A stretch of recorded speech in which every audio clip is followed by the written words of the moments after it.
संयुक्त परिवार के एक पति पत्नी में काफ़ी बड़ा झगड़ा हुआ।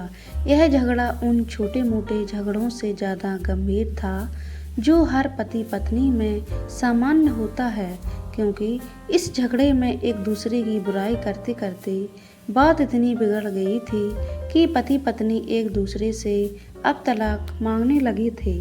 संयुक्त परिवार के बाकी के सभी लोग बहुत परेशान हो गए थे और वह सब किसी तरह इन दोनों को समझाकर इस झगड़े का अंत करना चाहते थे। जब सभी के प्रयास काम नहीं आए तो वे लोग पति पत्नी के इस जोड़े को घर के सबसे बुजुर्ग सदस्य दादाजी के पास लेकर गए।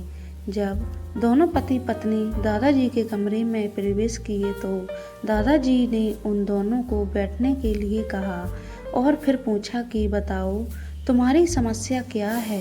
तुम पति पत्नी एक साथ बोल पड़े और एक दूसरे पर बुराइयों की झड़ी लगा दी। जितनी कमियां पत्नी और पति में गिना रही थी, उससे ज़्यादा कमियां पति भी अपनी पत्नी में गिना रहा था और कई मिनटों तक यह सिलसिला चलता रहा। दादाजी ने भी इन दोनों को नहीं रोका और इनको अपना अपना गुस्सा एक दूसरे पर उतारने दिया।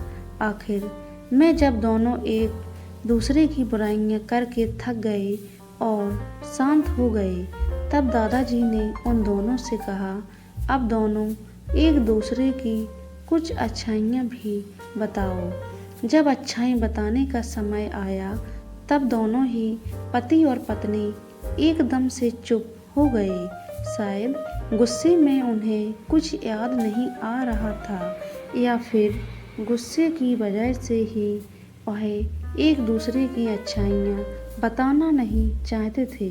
दादाजी ने यह बात भी महसूस कर ली। थोड़ी देर तक जब कोई भी नहीं बोला, तब दादाजी ने कहा, अच्छा ठीक है, यह लो पेपर और पेन और एक दूसरे की अच्छाइयाँ इसमें लिखो।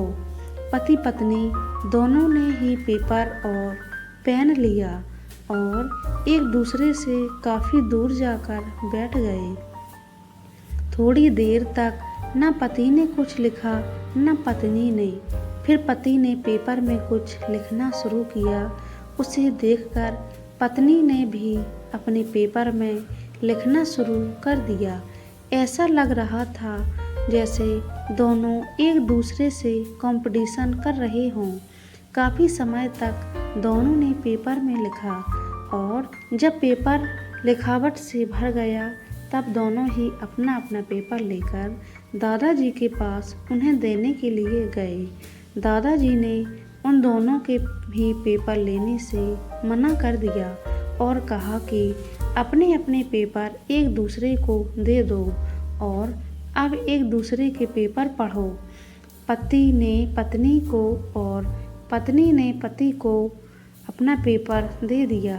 वे एक दूसरे के पेपर पढ़ने लगे। थोड़ी देर बाद पत्नी और पति दोनों के ही आंखों में आंसू थे। पेपर में अपने बारे में लिखी अच्छाइयाँ पढ़कर पत्नी तो फूट फूट कर रोने लगी। पत्नी को रोता देख पति उसे चुप कराने के लिए दौड़ पड़ा और माफ़ी मांगते हुए उसे मनाने लगा। पत्नी ने भी पति की माफ़ी मांगी और माहौल ऐसा हो गया जैसे कभी कोई झगड़ा हुआ ही नहीं था। दोस्तों, कमियां और खूबियां जगत के हर इंसान में होती हैं। हमारे ऊपर तो कि हम कमियां देखकर अपने जीवन को नरक बना लें या खूबियां देखकर अपने जीवन को स्वर्ग बना दें। पति पत्नी के रिश्ते में अटूट विश्वास होना चाहिए, क्योंकि विश्वास से ही रिश्ते की नींव मजबूत होती है। अपना एक अच्छा परिवार चलाने के लिए या अपने घर को स्वर्ग बनाने में पति और पत्नी का अहम रोल होता है। दोस्तों, हमारे चैनल को सब्सक्राइब करें, वीडियो को लाइक एंड शेयर करें, अपनी राय कमेंट बॉक्स में ज़रूर दें। पूरा वीडियो देखने के लिए धन्यवाद।